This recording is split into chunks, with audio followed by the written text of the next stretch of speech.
Hi everybody, welcome back to my channel, or welcome if this is your very first time here. Glad to have you. Today I'm going to talk about diets, and not other diets that I've discussed here like the elimination diet or the intuitive eating diet. Those are different. By diet in this particular video, I mean specifically for weight loss. So other diets that I've discussed on my channel have been for a certain goal to do with health, right? Not that weight loss is not a goal to do with health, but I mean, cleaning up your digestive system or finding a sensitivity. That's things I've normally talked about. I'm going to talk about weight loss diets in particular. And, I'm not even going to specify one in particular. We all know that there's like right now, what's in right now is like intermittent fasting is in right now. Keto diet is in right now. I'm not even sure what else is out there because I haven't really been following too much, but I know pretty much most people are on some type of weight loss diet or weight loss plan. Maybe they're, not doing carbs, not doing, taking out meat or whatever they're doing. So today I'm going to talk about diets just in general for weight loss.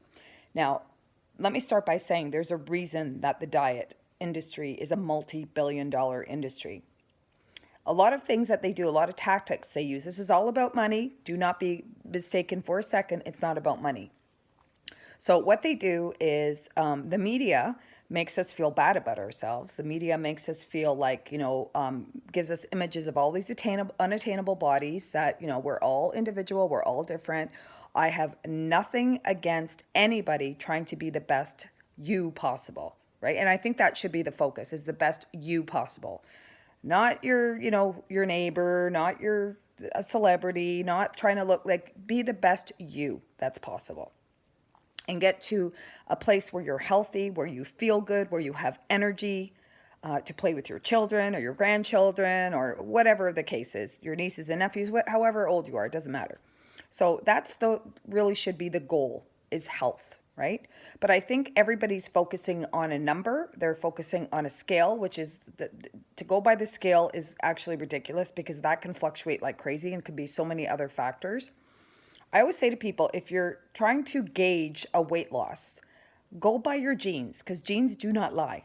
Yoga pants lie. They tell you so many lies. And that's why, there's this big fascination with Lululemon and this. And I worked at a weight loss clinic for 3 years, a holistic weight loss clinic. And that was the thing. Like a lot of women would come in and say, oh my God, I've been wearing yoga pants for 3 years. I didn't realize I gained 30 pounds because those pants stretch. So you don't feel the difference. I mean, if you care, it's not, yoga pants are like, they're comfortable. I wear them too. I love them. But if you are gauging any kind of weight gain, you're not going to get it from your yoga pants. So, or, stretchy pants. So jeans are the best gauge of that. Jeans never lie. You put on like 3 pounds and your jeans will tell you you're putting on weight. So, I wouldn't go by the scale. I would go by inches, how many inches you've lost. Again, in my experience working at a weight loss clinic, somebody could lose like 2 pounds and they could lose like 5 inches on their waist. That's a big deal. That's a big, big deal. So I would go by that and not the scale and not the number on the scale because that you're not a reflection of that number on the scale. But going back to the diets, these things, it's a multi-billion-dollar business because they make you feel bad about yourself, first of all. And, you ever see these ads with before and after, and the girl is like lost 40 pounds, and in the second picture, she's holding these pants out. I read this whole thing that some companies, what they do is they hire a fitness model with, a really fit, toned, tight body, and they get her or him to gain 40 pounds, and then they reverse the picture. So the before is actually the after, and the after is actually the before. And then these people, they're fitness competitors, or they know how to get their body back to the way it was. So they do these really harsh low carb diets, and they get back to the way they were and do their workouts and everything like that. And it's not good for the body. But just so you know, like, not, again, don't believe everything you see in these ads, number one. Also, so the thing with yo-yo dieting is when you're dieting all your life, like nonstop, you lose 20 pounds and then you feel great and everything's going well. And then you just eat normally again, how you're normally eating. And then you gain the weight back and then you lose it again, then you get it back. That is more unhealthy than actually being overweight. So it's better to be overweight, and I don't mean obese, but I mean overweight, than it is to yo-yo diet, because it's very tough on the body, going up and down and up and down. And every time you lose weight and then you gain it, it's harder to lose the weight again. So something that worked for you, 10 years ago is not going to work for you now, because your metabolism, it's getting all screwed up and everything's going up and down, and it confuses your body. Your body doesn't know what's going on.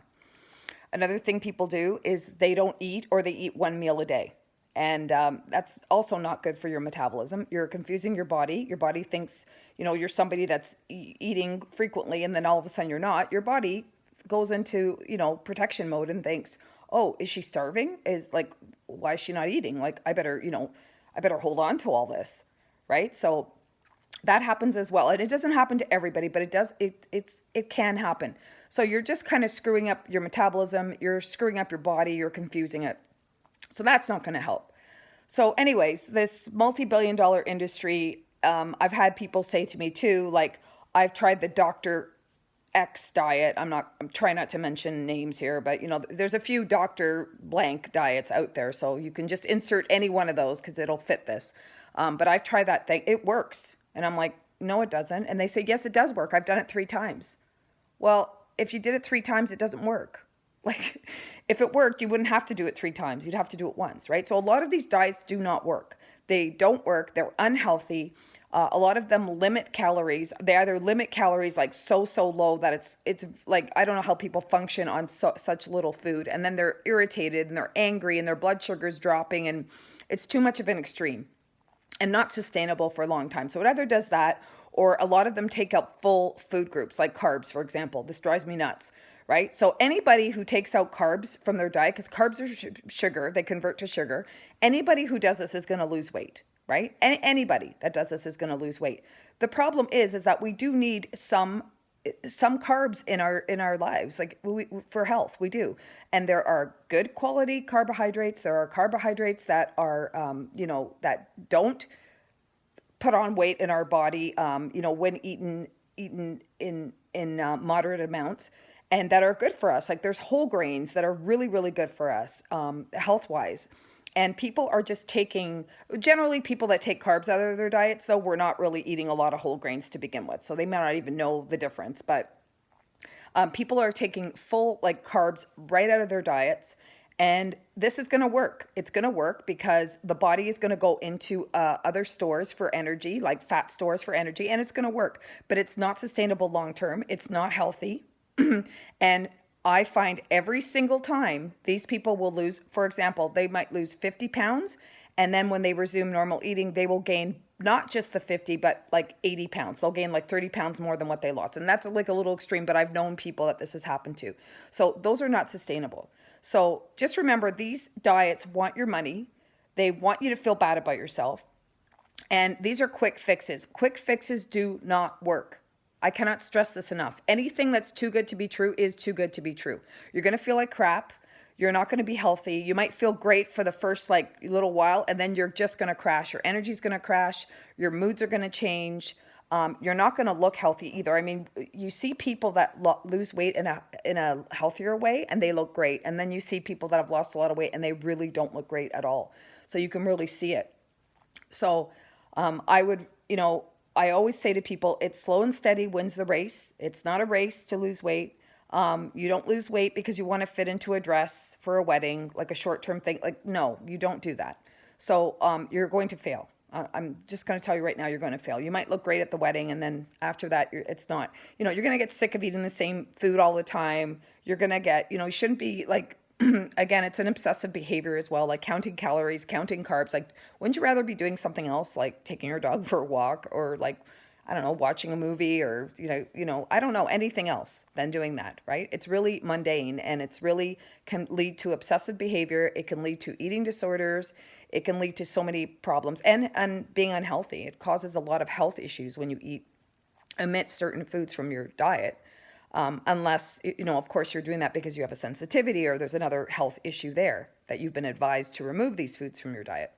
So bottom line is, the healthiest way to do this is to not be on a diet per se, but to make lifestyle changes. So, drinking more water, moving your body more, getting a little more exercise in. And having said that, exercise is really important, but it's only really 20 or 10%. 80 to 90% of how somebody looks is what goes into their mouth. It's mostly nutrition. Across the board, doesn't matter what the person's situation is, it's mostly nutrition. There are like exceptions to the rule where people eat complete crap and they look like they go to a gym 5 times a week. There is exceptions to every rule, but generally 80% is what we nourish ourselves with or choose to nourish ourselves with. So a lot of diets don't work. Lifestyle, if you think of things like a lifestyle change, you make little changes. I'm all about baby steps. You make little changes here and there. Educate yourself, get on top of what's new and what's good for you, and think quality of calories, not quantity. You can count calories all you want. If the quality of those calories are not good, are not healthy, you're going to end up as one of these statistics that's been dieting their whole life or trying a diet again or whatever the situation is. So anything too good to be true is too good to be true. Anything quick is might work short term. It's not sustainable for your lifestyle, for your lifespan. So you make lifestyle changes. One thing that I know that I have seen work is when I worked in a holistic weight loss clinic, and we focused on blood sugar. We focused on sugar, yes, there's carbs, but you can have carbs. There are whole grain carbs. There are complex carbohydrates. There's simple carbohydrates, and there's complex carbohydrates. So complex carbohydrates are the ones that you want to eat. You don't want to omit these from your diet. You don't want to, live on, like some of these things, diets drive me nuts. Like they're just eating meat all the time and cheese all the time. Really, it's a heart attack waiting to happen. So, and kidney problems and all these, I could go on and on and on and on about it. So, it's lifestyle changes, it's little changes, slow and steady wins the race. And I want you to think about why you're doing this. The reasoning you're doing this is if it's to look a certain way or to be a certain weight by a 50th birthday or whatever it is. I tend to see that those people are not as successful because they're doing something, again, quick to have a certain number on the scale or a certain size on the tag of their clothes. The people that are successful are people that do it for health reasons, for long-term reasons. People that say to me, I want to be able to play with my children. I want to have energy to do that, to go for a walk. I want to feel good. I want to feel good. I want my skin to look good. I want to make my kids proud of me. All this kind of stuff. Those are all the right reasons. So you have to think about what your goals are. You have to think about the reasoning. And going back to the healthy sort of weight loss clinic that I worked at, that was holistic, it was mostly about blood sugar. So most people are walking around like this. This is their blood sugar. So their blood sugar goes up, then it goes down, then it goes up, then it goes down, then it goes up, then it goes down. They're walking around like this all day. Most people are like this with blood sugar, and it's due to the way they're eating. A healthy blood sugar, a person that eats healthy, in terms of blood sugar, it's pretty much like this. That's their blood sugar. And this is not just for weight loss. This is for overall health. So when I worked at the clinic that I won't mention unless somebody wants me to mention it to them, because I haven't asked them permission, but I am actually promoting this type of weight loss, is this clinic that I worked at, the people were losing weight. Like some people would lose 8 pounds a week the first week. Some people would lose 1. Some people would lose 2. And they were getting frustrated. Like, this isn't enough. This isn't enough. But you know what? When you lose weight at a slower rate, you are more likely to keep it off. Another thing is when you're doing any type of lifestyle change or eating, I think it's important to educate yourself on why you're making these changes. Like a lot of people will just blindly eat whatever somebody advises them, or a weight loss plan or something they've read in a magazine, and not really understanding the science behind it. Like if you understand the science behind the way you're eating, you could educate yourself into making changes, more healthier, a version of whatever it is that you're doing, sort of thing. I don't know. I just find that there's a reason this industry is a multi-billion-dollar industry, and it's because diets don't work. So make a list, or have a vision in your head of why you want to make changes. Don't pressure yourself into making so many changes all at once, because you're not going to succeed. Another really good piece of advice is to prep. Prepping is so important. You have to plan.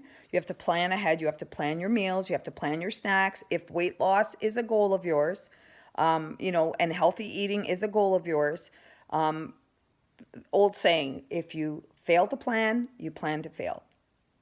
And sorry for the tough love, but I mean, I've seen it time and time again, and I know what works and I know what doesn't work. So just want you to be successful and want you to be doing it for the right reasons. So I hope this helped. If there's anything else you'd like for me to talk about, a specific diet you want me to review, I'm quite happy to. I am Nutrilicious on Facebook. I am Lexi.Velvet on Instagram. And of course, I'm here on YouTube under Lexi Velvet. So be well. Have a great day. Talk to you soon. Thanks.